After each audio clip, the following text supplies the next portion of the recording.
Hey guys, Ashley here. Today we are going to do a keto pizza crust made of cauliflower. So I'm going to show you guys how to do that.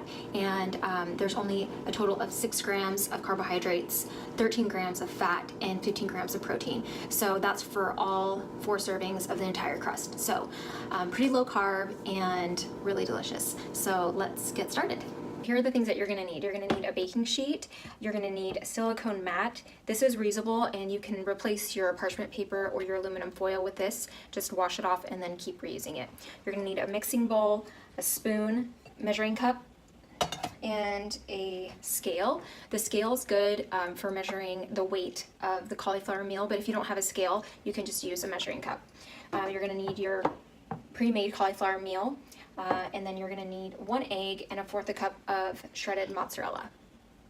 So the first thing you wanna do is get your scale and turn it on with your bowl on top so that it'll zero it out. If it doesn't zero it, then just hold down the 0 button and then make sure that it says 0 before you start.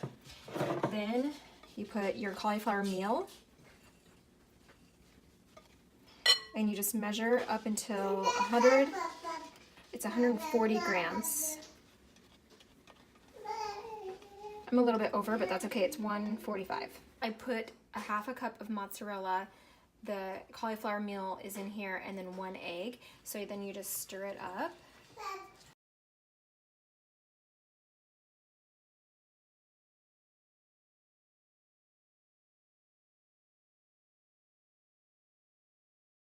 And start molding it. You can do any shapes or sizes that you want to do. You can do a circle, you can do little squares, you can do small circles, like 4 different small circles.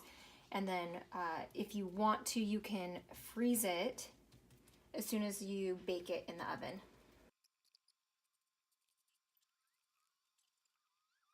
So at this point, you can either put your toppings on it and then put it back into the oven, cook it for 10 more minutes, and then serve it, or you can put it in the freezer. You can either do Ziploc bags, or you can do the vacuum sealer bags and then freeze them that way. If you want to see more videos like this, then subscribe to my channel, and I'll see you soon.